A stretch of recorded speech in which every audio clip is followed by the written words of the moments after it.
여러분, 혹시 요즘 주변에서 롯데리아 얘기 나올 때, 좀 분위기가 달라졌다, 이런 거 느끼신 적 있으세요?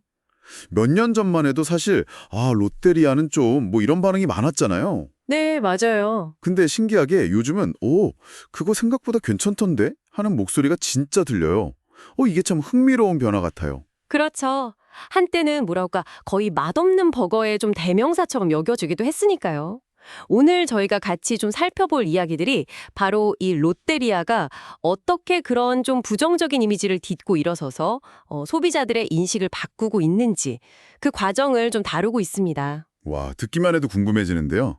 이게 국내 최초 햄버거 프랜차이즈였잖아요, 롯데리아가. 네, 맞습니다. 근데 어쩌다가 그런 위기를 맞았고 또 어떻게 지금처럼 다시 사람들이 하고 쳐다보게 됐는지 오늘 그 핵심만 딱 뽑아서 좀 깊이 파고들어보죠. 좋습니다. 자, 그럼 이 놀라운 반전 스토리 한번 자세히 들여다볼까요? 네, 롯데리아의 시작은 사실 꽤 화려했습니다.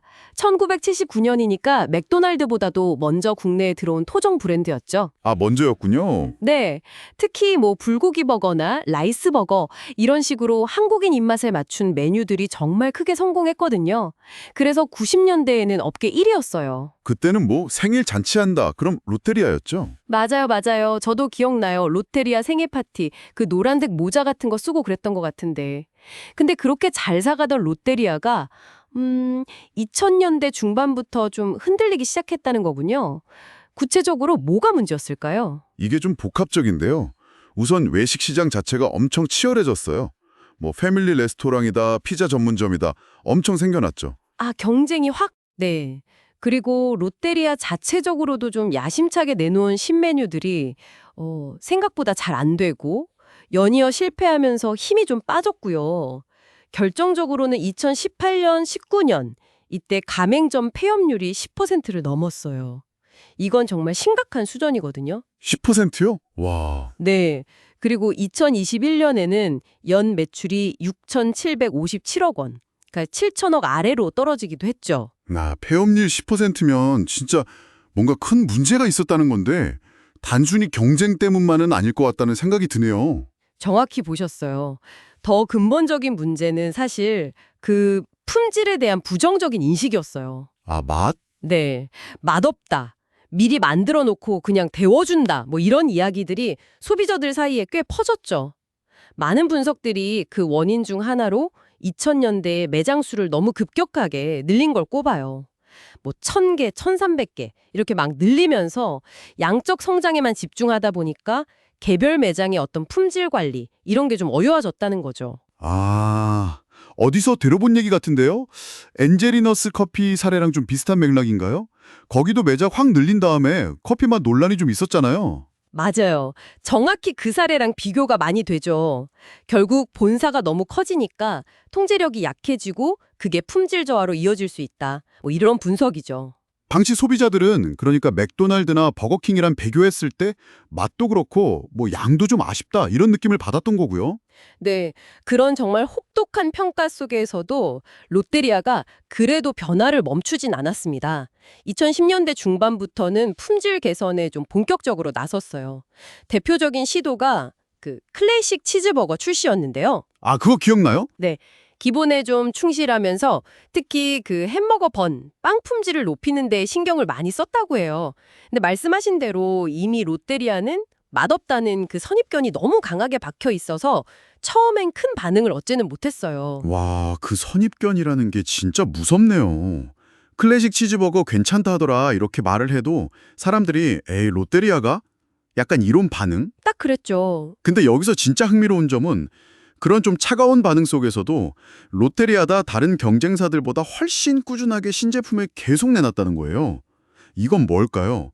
포기를 안 한 건가요? 네, 어떻게 보면 포기하지 않고 계속 문을 두드린 거죠. 정말 수많은 조롱, 비판 이런 거에도 불구하고 거의 매달 신메뉴를 내다시피 하면서 끊임없이 변화를 시도하고 소비자들하고 어떻게든 좀 만나려고 했던 거예요. 와, 멘탈이 대단한데요. 그렇죠. 맛에 대한 지적을 피하지 않고 그냥 정면으로 부딪혀 보겠다. 이런 의지랄까요? 이런 어떤 끈기, 집념 같은 게 거의 10년에 걸쳐서 이어진 겁니다. 이게 단순히 그냥 신메뉴만 낸 게 아니라 브랜드 이미지를 바꾸기 위한 아주 장기적인 투자, 개선 노력, 리브랜딩 이런 게 다 같이 간 거죠. 10년. 이야, 진짜 긴 시간이네요. 그런 끈질긴 노력들이 차곡차곡 쌓여서 드디어 이제 좀 빛을 보기 시작했다. 이렇게 봐야겠군요. 그렇습니다. 그 오랜 기간 쌓인 품질 개선 노력하고 신메뉴 개발 역량이 어느 순간 딱 임계점을 넘어선 거죠. 최근에 뭐 전주비빔 라이스버거라던가 나폴리 나피아버거 이런 메뉴들이 꽤 좋은 반응을 얻으면서 분위기가 슬슬 달라지기 시작했어요. 아, 네네. 여기에 또 외부 환경 변화가 정말 절묘하게 맞아떨어졌습니다. 외부 환경이라면? 역시 그 물가 상승. 그거 말씀하시는 거죠? 맞습니다. 외식 물가가 정말 하늘 높은 줄 모르고 오르면서 햄버거 세트 메뉴의 가성비가 다시 보이기 시작한 거예요. 하긴 예전에는 그 돈이면 특근한 국밥 먹지 이랬는데 그렇죠. 근데 이젠 든든한 국밥 한 그릇도 10,000원이 훌쩍 넘으니까요. 6,000원, 7,000원대에 그래도 한 끼를 해결할 수 있는 롯데리아 세트 메뉴가 이거 꽤 합리적인데? 이렇게 된 거죠. 오, 특히 막 비싼 수제버거들이 한창 유행한 다음에 오히려 좀 익숙하고 부담 없는 가격대의 롯데리아가 다시 매력적으로 보이기 시작한 측면도 있고요. 확실히 가격적인 메리트가 다시 커졌네요. 근데 가성비만 가지고는 좀 부족했을 것 같은데 결국에는 맛에 대한 재평가 이것도 같이 이루어졌다고 봐야겠죠? 그게 정말 중요한 지점입니다. 가성비는 어떻게 보면 계기가 된 거고 맛 자체가 개선되지 않았다면 이런 변화는 사실 불가능했을 거예요. 너 요즘 롯데리아 먹어봤냐? 이런 말이 자연스럽게 나올 정도로 실제로 먹어보고 괜찮네? 하는 긍정적인 경험들이 쌓이고 있는 거죠. 경험의 축적. 네, 물론 아직 뭐 모든 메뉴가 완벽하다거나 모든 소비자가 다 만족한다? 이건 아닐 겁니다. 하지만 적어도 롯데리아는 그냥 무조건 맛없어 이런 고정관념에는 확실히 좀 금이 가기 시작했다는 거죠. 이게 한번 굳어진 브랜드 이미지를 바꾸는 게 얼마나 많은 시간과 꾸준한 노력이 필요한지를 진짜 잘 보여주는 사례예요. 정말 그렇네요. 한때 외면받았던 브랜드가 소비자의 인식을 바꾸기까지 그 급격했던 성장의 부작용을 딛고 품질 개선하고 끊임없이 소통하는 어떻게 보면 가장 기본적인 방법, 전공법으로 다시 신뢰를 얻어가는 과정이 참 인상 깊습니다. 네, 결국 브랜드 관리나 이미지 쇄신이라는 게 단거리 경주가 아니라 정말 마라톤이라는 걸 보여주는 거죠. 부정적인 인식을 뒤집는 건 정말 어렵지만 그래도 방향성을 잃지 않고 진정성 있게 꾸준히 노력하면 결국에는 소비자의 마음을 움직일 수 있다. 이런 중요한 메시지를 던져주는 것 같아요. 오늘 롯데리아 이야기를 쭉 듣고 나니까 문득 이런 생각이 드네요. 혹시 여러분 주변에도 오랫동안 어떤 특정 이미지나 고정관념 때문에 제대로 평가받지 못하고 있지만 어딘가에서 묵묵히 자기 길을 가면서 변화를 만들어가고 있는 다른 대상은 없을까요? 어쩌면 우리가 미처 주목하지 못했던 또 다른 반전의 주인공이 바로 우리 옆에 있을지도 모릅니다.